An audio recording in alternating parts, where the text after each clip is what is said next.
Xiaomi's camera setup on the Mi 11 has attracted a lot of attention. It's supposed to be Xiaomi's best implementation yet, and hey, the early results, they're very encouraging. But then you can't judge performance in a vacuum, right?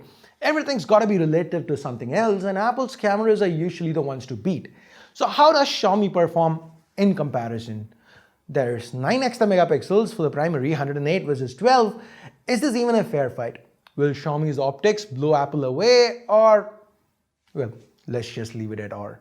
Hey guys, Ash here from C4E Tech, and if you do end up liking what you see in this video, subscribe, turn on notifications by hitting that bell icon.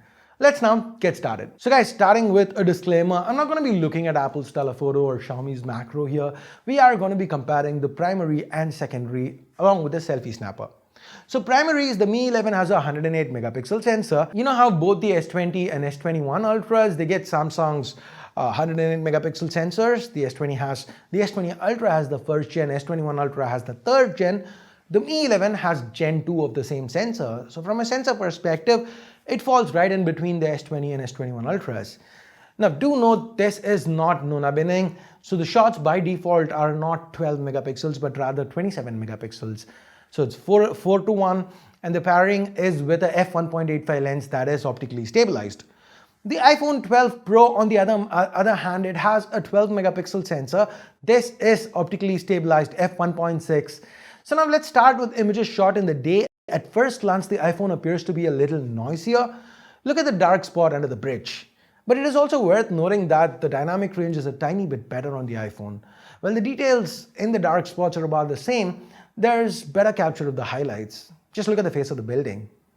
Now to give you another example, let's take this scene. The shot's cleaner with the Mi 11, as visible here. Now the dynamic range is about the same. The iPhone does these highlights a little better, but the Mi 11 seems to capture a little bit more detail in the shadows. One final set now. This again shows the detail levels being quite similar. The Mi 11 has a slight edge though. Like this call now, it's more legible on the image shot by the Mi 11. Remember, so far the Mi 11 has been doing 27 megapixels. What happens when we switch to the 108 megapixel mode? Do we get more detail? Yes, we actually do. At 108 megapixels, the Mi 11 does have better detail resolution. Look at the bricks in the shot. And of course, the image continues to remain cleaner. The iPhone, it continues handling the highlights and shadows a little better, but between these two, gun to my head, I'll go with the Mi 11 for bright conditions. With ultrawides, though the iPhone 12 Pro hits right back, it does a noticeably better job. Well, again, there's not a drastic difference in detail. The Mi 11 does have more distortion at the edges, and more importantly, there's a lot more chromatic aberration. Like see the purple fringing here at the edges of this tree and lamppost? That's the main reason why I choose Apple here. And that picture, that scenario was not an outlier either. To check that, here's yet another shot, and here the chromatic aberration is visible at the edges of the balcony. Do note that the noise levels are still a tad higher with the iPhone. That said, it continues edging the Mi 11 out with dynamic range given how Apple's handling the highlights. So under good lighting conditions, things are more or less similar with the Mi 11, arguably holding a slight edge with the primary, the iPhone with the ultra wide. But what happens when the sun goes down? Did you seriously just say when the sun goes down? I mean, really? Okay, both phones, they do have dedicated night modes. Xiaomi does better here as well, but there is one caveat. See, as long as Xiaomi is able to get the picture right, the quality on the Mi 11, it looks superior. But this happens only about half the time. The other half of the times we end up with minor shakes like this. The iPhone, it is more consistent. So if I were to describe this, I'd probably put it this way. Would you want a 50-50 chance of getting a picture that's 90% good? Or a 100% chance of getting a picture that's 80-85% good? Me, I take the latter, and hence I feel Apple's done a better overall job with low light. Now moving on to selfies, we are pitting a 20 megapixel snapper on the Mi 11 against a 12 megapixel snapper again on the iPhone. The detail as well as skin tones though, they come across better on the 12 Pro despite the resolution difference. As for video, it's 8K versus 4K. Detail is definitely Xiaomi's strong point given the 8K resolution, but at this resolution there's not much stability.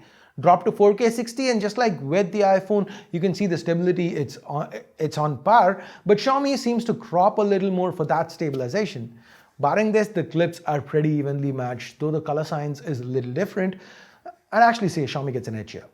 With selfie video, it's 1080p on the Mi 11 versus 4K on the iPhone. The wider footage on the Mi 11 is much more pleasing to the eye, and I'd probably give this to Xiaomi if not for the exposure changes. It is a little too sensitive, which leads me to say that the iPhone is better here, but if Xiaomi were to fix this with a future update, then I'd probably reverse my decision. So bottom line, Apple continues having an edge with optics. Between these two, if I had to pick a phone to shoot, I would go for Apple for stills and Xiaomi for rear videos. But the margin of difference is pretty slim. Now to answer the original question, are Xiaomi's cameras on the Mi 11 at the same level as Apple's optics on the iPhone 12 Pro? The answer is a resounding yes. There might be a few differences here and there. The iPhone might pull ahead, especially under low light, but the difference isn't night and day, and for a phone that's priced cheaper, the Mi 11's cameras are amazing. Again, do note this is not your regular, for the price it's good, but it's actually flagship level, pretty close to the 12 Pro. It's almost there. So there you have it, the Mi 11 versus iPhone 12 Pro cameras compared. What do you think of the performance? Did you expect the Mi 11 to get this close? Did you come in expecting a different result? Let me know in the comments below. And with that, we get to the end of this comparison video. Thumbs up, thumbs down based on whatever you felt about it. Subscribe, turn on notifications by hitting that bell icon if you haven't yet. Thanks a lot for watching. Till next time, my name's Ash. You've been watching C4E Tech, and I'm signing off for now. You guys have a great day. Bye-bye.